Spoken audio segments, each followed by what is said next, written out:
Hello, hello, girlies, and welcome back to another episode of Chatty Rats. I am your co-host, Natalia Graciela Vargas Soria, and I am joined by the beautiful, the stunning, the intelligent Rishi! Hey! Hello, Miss Natalia. We're coming to you live from your childhood bedroom. Well, yes, LA is having the craziest heat wave. If you know, you know. It's so bad, Natalia. I cannot live in that home. I cannot. But honestly, it's not just me. I was like scrolling on TikTok and I'm seeing so many people with their ACs down, kind of similar to me. And they're just like Mhm. sitting in their cars trying to use their car AC because it's so bad. Because LA isn't used to like over 100 degrees. Usually that's like the Yeah, valley or like the desert, right? During the summer. yeah, Well, yeah. we don't get weather really like that. Like 90s is usually the hottest, and that's pretty hot. It's been like Yeah. 108, and my little Girl, that's apartment some can't handle Phoenix. it. I know my Whoa. apartment cannot handle it. Oh my So God, that's terrible. I had to escape because my parents live in a cooler climate, even though they're just 40 minutes away. They're in Redondo, so Yeah. the ocean breeze. Oh my God. Yeah, no, it's been really hot here too. Like, I'm over it. I already told you, I am fall now. I've decided. I've moved on from the summer. I want to be in fall. I did fall nails. I did some brown nails, but it does not feel like fall. I got some deep red. Ooh, I like Deep that. red. Yeah, yesterday I did like a full like re-pretty myself. I did my eyebrows, I got my nails done, like feeling better. And I mean, it is getting cooler here at night, which I'm excited for. And I have started to peruse the stores for Halloween decor. So I am entering autumn little by little. She's coming to life. She's coming I am alive. coming to life. I am thawing. I love that. Oh my God. I was going to tell you about a narrative that pisses me off that I've already talked about, but I'm going to explore this theory further. So I feel like now that I've reached a point where I've like been single for 2 years, as I explained, people almost were like blaming me for my singleness. Not like blaming me, but just Yeah. being like, you're not trying hard enough. And Hmm. I really think that is a bullshit ass thing to tell single people that they're like not trying hard enough and that they need to explore other avenues. Cause I feel like whenever I look around at my couple friends who are in relationships, yourself included, I feel like you didn't have to like try a bajillion things to meet your person. I feel like it happened naturally. Obviously, you had the door open, but Yeah. it's not like you went on 100 dates and then met Daniel, you know? Like Yeah. it was like your second Tinder date, right? Or not Tinder, sorry, Yeah. Hinge. Let me not Yeah. Don't disrespect. don't unclass me. Um, but I am gonna explore this theory further. Maybe I'll go to Reddit, maybe I'll go to TikTok, but I want to ask people if how they came together was through insane levels of trying because I'm tired of people telling me that I need to try harder and I need to go out more and that whatever I'm doing is not enough. I hate that narrative because it's really exhausting for the single person. And I think that Yes, it's really it is. painful. It's a very painful concept. I was going to say my friend is here this weekend. And I mean, she's tried to like Mhm. date, like swipe, like she is putting in a lot of effort and she hasn't found a husband. And I can see her frustration, how like the family pressures are definitely getting Mhm. to her. And like this feeling of, oh my God, what else can I possibly do here? And Yeah. I was giving her advice this weekend and kind of being like, hey, like maybe allow yourself to just exist because there's Yeah. an incredible amount of pressure on yourself. And then it like sets you up for a lot more disappointment, right? Because Yeah. if you're going out to the bars like every single weekend and you're doing the best you can to be out there, you can win either or. I think is the answer is that whether you try a lot or you don't, like it's just, I don't I know. know. It's going to be challenging in its own ways. So I just feel people just need to exist and like allow life to take its course, how it's supposed to take its course, you know? Yeah. I mean, I don't know if there's a love story or not. Who knows? But I was at the pool earlier today and this girl was alone reading with her two dogs. And then this guy I saw started talking to her. I don't think she Mm. was going out with the intent of meeting someone. And I don't know if they're in love now, Yeah. but they would look cute together if they are. but he was shooting his shot, but she wasn't doing anything. She literally went to her pool to read. Yeah, I just No? feel like I've been on so many dates since being single. Again, I keep going back to the anecdotal examples. I just feel like it just happens for people. And I know that's why people give the cheesy advice. It's going to happen when you least expect it. But I just don't think telling single people do this and do that when they're already trying in other ways is helpful. I think it just comes from me being fed up from the shitty feeling like I'm doing something wrong. I'm not doing Yeah. enough. And I'm here to just air out my frustrations. No, I think that's totally valid, and I think different people are experiencing the same emotions, and from my friends that don't feel like they're doing enough to the contrast of my friends that are out here doing gymnastics, dating gymnastics, like, it's just all hard. Like, Yeah. I mean, I think the best way to keep yourself sane is not gaslighting yourself and just let it come when it's supposed to come and Yeah. just take life day by day and take it for what it is because it sounds exhausting. It's not a statistics game necessarily. I'm not saying don't leave the house, like don't lock yourself in your bedroom. Yeah, you're never going to meet someone. Uh, Yeah. but one of my besties, like, parents' love stories was that her mom used to go to the movies by herself. Her dad used to go to the movies back in the day. And one day he was like, "Hey, this girl always comes to the movies by herself." And they met at the theater. But she was literally like Stop! introverted, That's so introverted queen. cute. Oh, Like, that's so cute. you That gives know? me so much hope because that's like me. I go to the movies by myself all the time. Oh yeah, I can't believe I never told you that story. Yeah, but that's Oh, how her that's so parents her cute. parents met. And That's I think adorable. because of it, my friend, she's always been so chill about dating. I love that. She's See? I could tell that she's never put a lot of pressure on it. And I think it's because her parents are so like, you can meet him whenever. You could be going to the movies. Like, so I think there's something about being calm about it and having a calming energy around it. It can be even better. I like that. I think I have that. I just think I hate the external voices of the pressures. So I need to ground myself more into that and tune that out. But I yeah. agree. I agree. Because I've done both. And I think that I found the person when I allowed my nervous system to come down. Like, I think I was carrying a lot of like anxious energy and like you can feel that, and I think it attracts the wrong things. Yeah, So yeah. that's true.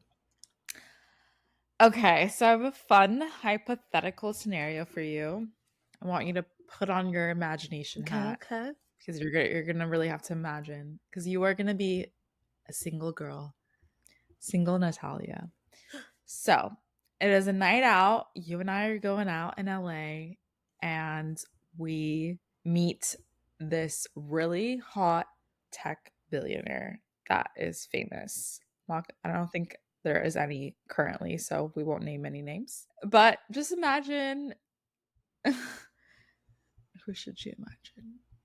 Imagine Channing Tatum is a hot tech billionaire. Okay. Do you think he's hot? Yum. Okay. Oh, Do girl, you? yes. I've loved Okay. him since I was a child. Yes. Okay. And you spill your drink, he's helping you clean up, and then from that point on, you guys spend the whole night together just talking, having really great conversation, and you get introduced to all his friends. And at the end of the night, his whole crew is like, okay, we have to leave. Like, it's time to go. So he leaves. Yeah. And then I'm like, dude, did you get his number? Like, what happened? And you're like, no, I didn't get anything.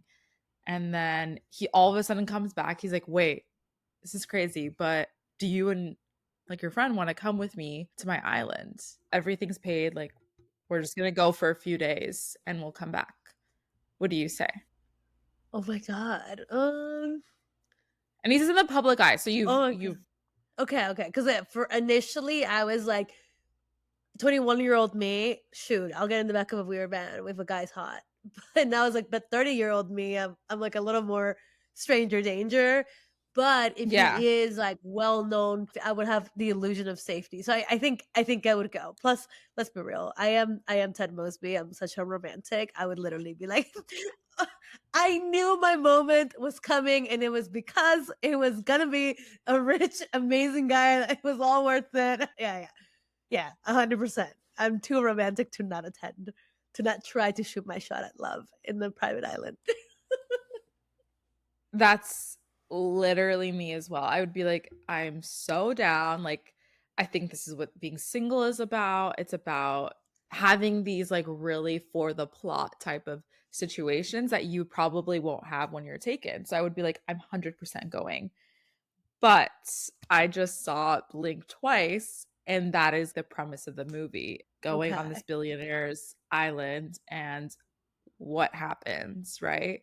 So it just Mhm. got me thinking so much about the fantasy I think women are having more and more, where it's like, "Ooh, like, maybe one day I'll meet, like, a rich man and he'll take care of me, he'll pay for my nails, and he'll, like, pay my bills, and Yeah. he's gonna be, like, this amazing guy that just essentially changes my whole life around." I think one of the conclusions, I don't wanna spoil the movie whatsoever, but it's just that nothing in life is free, even though if it seems free and great and Mhm. glamorous, it all comes at a cost. And I think the other scenario that you have to think about when you're putting yourself in these situations is you are giving all of your power away. Like when you get on that jet, because it's a private jet, how are you going to get home if you want to go home? You are signing up to Mm. give away your autonomy.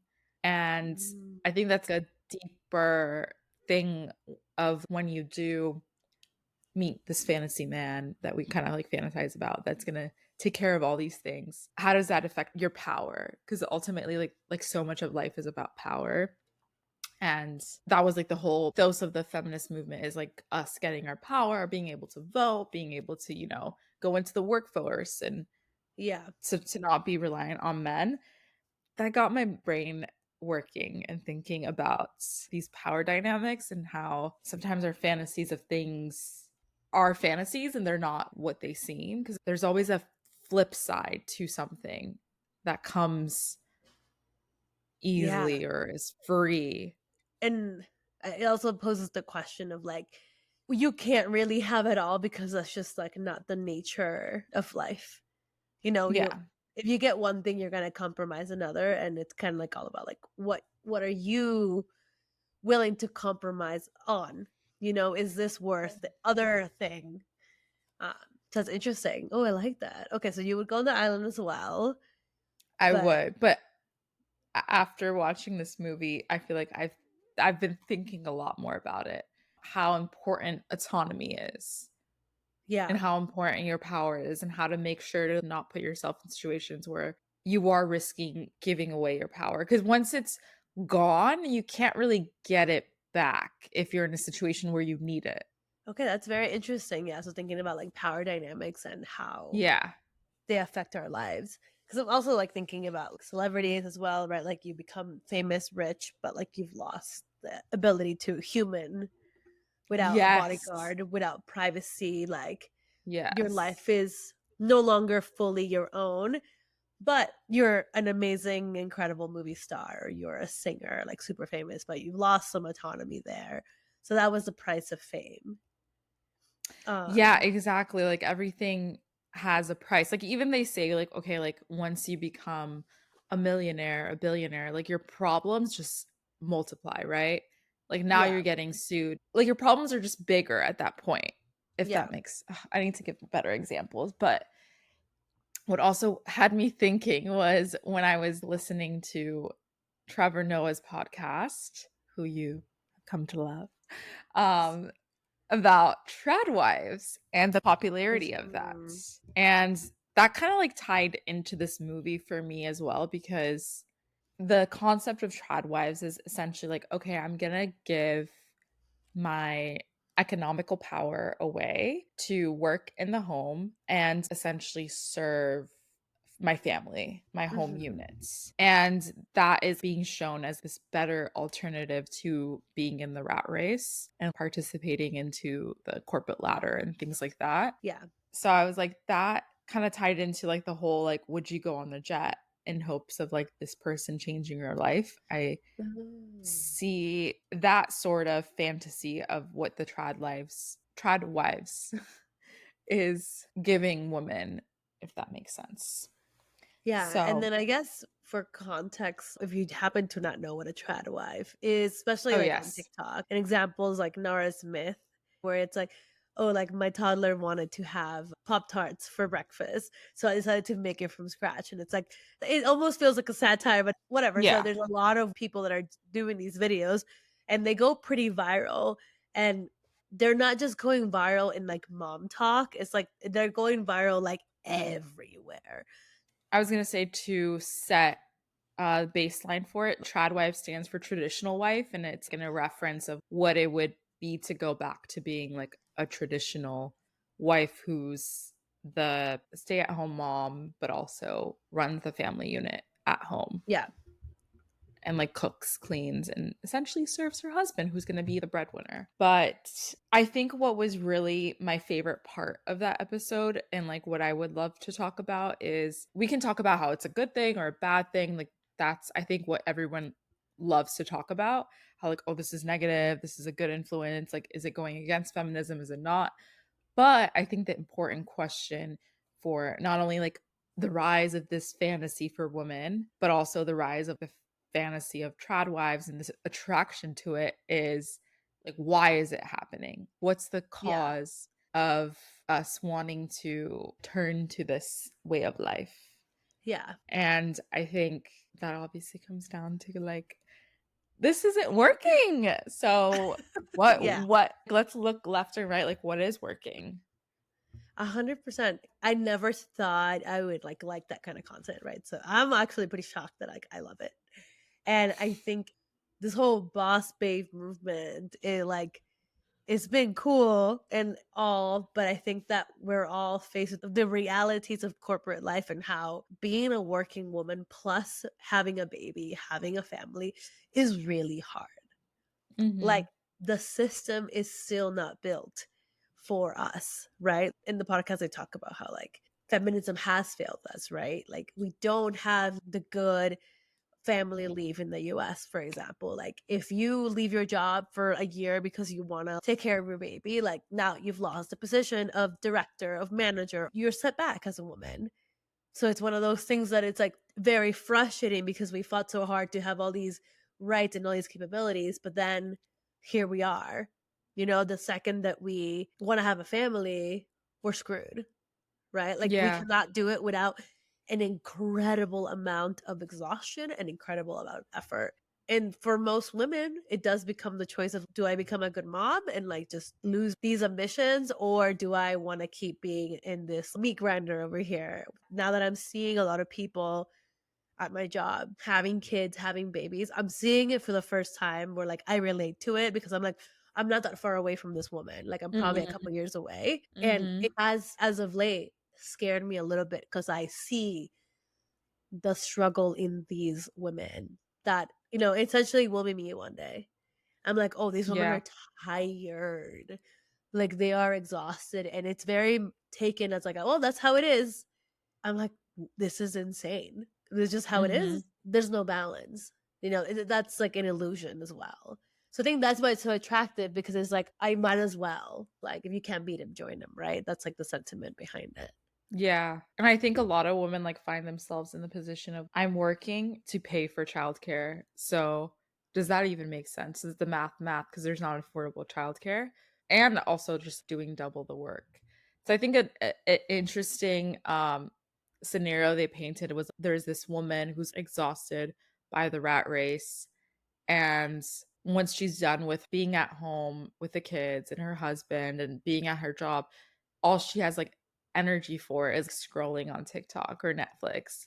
And what does Yeah. she see? Like she sees the Tradwives and she's like, okay, like this seems a better alternative to what I'm doing, you know? So I get the attraction. I was telling you, growing up, I never fantasized about like, oh, I would love to be a stay at home mom and just raise my kids and stay at home the whole time. Yeah. And I don't think it fully still attracts me, but I think the thought of not being supported in those initial first years while like the kids are growing up isn't attractive. I don't want to have a baby and then hop back into work. I would love to have the luxury and privilege of my partner supporting me through that time so I could have Yeah. that period with the kids. I told you this earlier, right? Like we're talking about hypothetically in the future, like it would be nice to work from home. And like when I was talking to my boyfriend right now, he's kind of like, oh yeah, like it'd be so nice because like you can help with the kids, all this stuff. And then I kind of had a moment of being like, oh, he's not thinking about how much challenging it is for a woman, for example, to Mhm. like I couldn't work and also take care of a kid. Like it's like the reality of that would be that, oh, if Yeah. we're working from home, even if we're both home, we have to have like a nanny and pay for that as well. Because as a woman, I will naturally do more. I have to breastfeed. Yeah. Then I have to go wipe Yeah. myself. And then I'm also in pain because I just had a baby. Like as a woman, we will do more. So the realities of being a boss babe plus having a baby, it's not as glorious as we've painted it to be, as like we can do it all, we can do anything. It's like it's actually really difficult. So it's like, oh, like men don't necessarily have to think about this, as much as like women do. So of course, naturally, when I see all these tired women, I'm like, I want to, I want to chill. Like I want to enjoy my baby because it's gonna be challenging without my job. There are so many times, Shane, when like I do my job, I come home, I'm so tired, like I hate Mhm. everything, and I'm like, oh, and I think to myself, could I do that and have a baby? Like that's a wild thought to me. That's a part that Yeah. sometimes I panic myself because I'm like, oh my God, right now I would have to be making dinner. I would have to be like nursing. I would have to be up all night now. It's crazy. Yeah. No, it's real. But I think the thing that I'm like grappling with is neither scenario is good. Like, so where do we go as women? It's like being a trad wife sounds amazing from the fantasy perspective. And I think it Right. it takes me back to take me to the island and we're gonna have this amazing time and you're gonna change my life. Yeah. But you're not, because I'm giving away my power. And one day that's gonna bite me in the ass. But also being in the rat race, being a mom and doing all that also doesn't sound good because it's like, where do women go? Like, we need a happy medium. We need a happy medium, Yeah. which obviously would be like easier and cheaper childcare, maternity leave, equal pay, all of those things. So it's interesting how to counter the brokenness of feminism, we've turned to like the traction of Tradwive, which is like an opposing view of it. But also, I do want to say that all the examples of Tradwives that we visually see online, whether it's like the Nara Smith or Ballerina Farms or the Mormon Wives of Utah, like the Secret Lives of Utah, I was seeing like all those women are breadwinners. So they are not like Yeah. your Yes. stereotypical Tradwife because they actually have an economical power that Tradwives don't. So that's another Exactly. interesting point where it's like this seems attractive, but we're not seeing the actual reality of what a trad wife looks like. We're seeing the Right. fantasy of it play out in a sense That's too. true. And I mean, that's like where the marketing tactic comes in, right? Like people are attracted to this thing, but the reality behind those women is that they're making so much money. Like the Nara Yes. Smith's net worth must be just like Millions, 100 million. million It's percent just millions. like the amount of money that this wealth that these women are making, which I think is incredible that they were able to make it from their homes. Like Yeah. that's not the shady part. It's more like if me and like let's say Daniel in the future, I was like, I'm not working anymore. I'm gonna be making everything from scratch. Like we would be broke as hell. Like it's like we wouldn't have that. That could be a damaging take from it because it won't look this way for everybody, right? It It won't won't. look Yeah.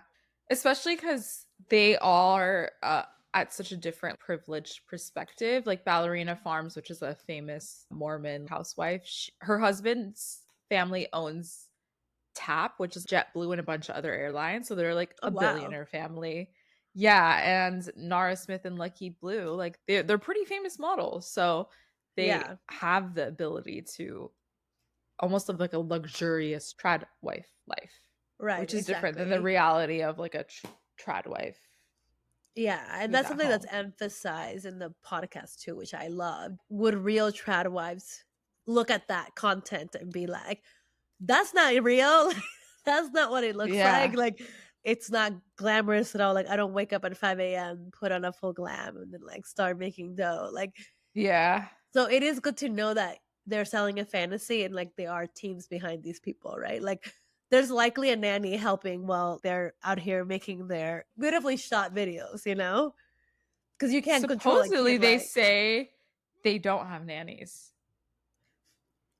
I don't know. Supposedly, I think Nara said it, and so did Ballerina Farms, that they don't have nannies, supposedly. So I don't know. Can't confirm. I'm not there, right? I have no idea. I know, but I'm just saying, like, Yeah, they supposedly say that they don't. But yeah, I yeah, agree. There is, at least, even if there's not teams, there's wealth, which creates ease as well in other ways. exactly. I think that to bring it back to the question of why are women attracted to power? Is it because we don't feel like we have any still? Like, what is the psychology behind that? Yeah. I think it is that, where it's like we feel like our struggle to get power is like such a hard mountain. It's like such an Everest to climb. So, wouldn't it be easier to get the shortcut and be like adjacent to power and get our power through someone else in a Yeah. way? Yeah, I think that's such a good question, though. That's like the question that lives rent free in my mind. Is it Yeah. better to give away your autonomy and power to get someone else's power, but it's not yours to control? Or is it better to try to build your own power and maybe Hmm. never get there? Yeah, that's insane. That's a wild thought because in watching my friends date, it is something that like my friends are looking for, right? Like, I hope that it's someone that can take care of me. I hope that it's like Mhm. someone that like is wealthy or like very Mhm. educated, which equals wealth. That's like a recurring theme, and it's very interesting because all of my friends, they can take care of themselves, but it is, Yeah. we're still attracted to these values regardless. But I do think it's seeing how our power plateaus at some point or another, whether it be by the Yeah. system or by motherhood, which I mean, in turn is because of the system. Because I'm seeing that now that I'm older and like it's just getting real. It's like very much like, oh, like I don't have any of that, and I'm seeing that in like the corporate world, and I think a lot of people have that sentiment as well. So yeah, I do think part of it is that for sure. Also, as a society or as human beings, we all want power. And I think that we're willing to pay whatever price it takes as long as we think that that power will give us something greater, right? And if we I do have agree. these like societal limitations to power, we're gonna try, like you said, to be adjacent to power because that's closer than I would have been, right? Like on my own. Mhm. We always seek for more, right? We want better circumstances for ourselves and our future. What we also do, which feeds into this as well, is we always think the grass is greener. So we think, okay, the rat race isn't working. So the grass is greener on this completely opposite side. And I think we miss the middle. And I think that's my Yeah. ultimate takeaway as well, is if we feel powerless, chipping away at our lives in this girl bossing era, like maybe let's try to like get power in other ways rather than being like, okay, the answer is I'm actually just gonna give it all away. Um, but that's also like an answer for myself too. I have to also internalize this. Like I am guilty of it where I think that my fantasy is like, yes, a man is gonna come on a white horse and save me. So I'm saying this more especially to myself than Yeah. anyone else. It's so funny how we come full circle, how now we're like attracted to that softer life as well. Cause I've Mhm. definitely feel that because I'm exhausted. Like I Yeah. am so tired and in many ways unfulfilled by what it feels like a constant battle for getting to the top. Like I feel like I've been pulling teeth, and Yeah. I do see how like just unfortunately like in my field a lot of men have more power, and I see Mhm. how when women have kids, you're still losing some of it. So it's very frustrating. But We are as a society, we overcorrect constantly. It's like we're like, fuck it, like I'll just do this instead. And that is, I Mhm. think, like the downfall is that because solving the issue at hand is so much harder and bigger than we can imagine. I think that we're like, okay, I'll just do that. But you're right, like the answer is in the middle, in that like we do need to get policy in order so women can be more equal. Like we need childcare, like you said earlier, to be cheaper. We just need these things to be a little bit easier so that we can be closer to having it all as compared Yeah. to having to choose. Because now, even now, like people aren't having kids, or they're having like one. Yeah. And then the Yeah. government's like, well, we're having more kids. What's going on? And it's like, we can't. We cannot. Yeah, It's there's like no not encouragement. possible, you know? Yeah, it's so true. You know, being the stay-at-home mom, like it's not even a possibility financially for a lot of people, even if that's what you want. And Yeah. I don't think this conversation is about whether or not, like you said, like this lifestyle for a woman is better than another. I think that there's joy and blessings in both. It's just interesting how it's become attractive, right? To Mhm. us, amongst this huge, like, quote unquote, like girl boss, like type of movement. But yeah, Yeah. I think I don't that's know all what my else. thoughts for today. Yeah, I don't know what else I have for that. Oh, let me think. How do I wrap this? How do we wrap this up? I think this is just essentially like an episode where it's like food for thought. Like, think about these things. If you have these fantasies, like, think about them. And I think it would be fun to, not fun, because it is a bit disturbing to watch Blink Twice. I will say, as a cautionary disclaimer, there is trigger warning SA. And the movie also says that, but I think a lot of people didn't know because it's like it's kind of too late when you get to the movie and then the movie says trigger warning. So it's like you should know before going to the movie that there's that trigger Right. warning. If that's not like a trigger for you, it is a interesting movie with a lot of food for thought to explore these ideas of like power and power dynamics between women and men and just the world we live in. Um Yeah. And I think a good sentiment to wrap this up with is also patriarchy as it stands today. It doesn't just affect women, it also affects yeah. men. Because as a society, if women start to thrive more, like men can thrive as well. As we can see, like we talked a lot about like how this is affecting the household today. It is affecting the Yeah. household. It is affecting the way that like kids are being raised. This is all like a problem, right? Yeah. Um, so how we solve it is more equality for women. And Yeah. it's not a us versus them situation. Is like, how do we work together? Because a lot of the times, like we are in partnership. So our hypothetical future families would benefit if we both made a lot of money. you know, Exactly. so it would be a great thing if we could have more equality, because then you have more power in general to do more things. So we have to fight that lack of equality, and we have to accommodate the system for women, because the reality is that we're not equal.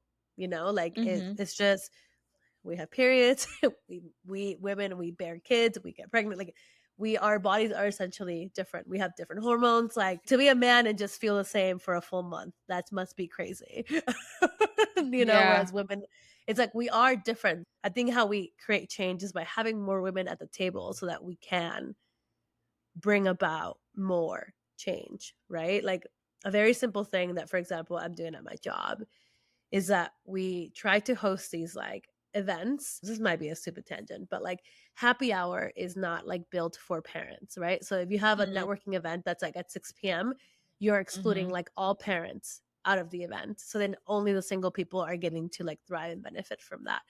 But, Mhm. when we were at our meetings, we have women at the table that were able to be like, oh, 6 p.m. doesn't work. Why don't we move this to during the workday at 2 p.m. because it's within working Yeah. hours, and now parents can participate. Yeah. So that's an example of how you can create small change, is that Yeah. having That's real, people dude. to notice and be like, oh wait, hold on, that wouldn't work. That's actually like not beneficial to this set of people. So yeah, one step at a time, my children, one step at a time. That's a good example. Yeah, I agree. Well, we would love to hear your thoughts on this. Make sure, if you're on YouTube, you can comment. You can go on Instagram and comment. You can give us 5 stars. You can do it all. You can subscribe. We love you, little rats. We love See you. you next week. Goodbye. Bye.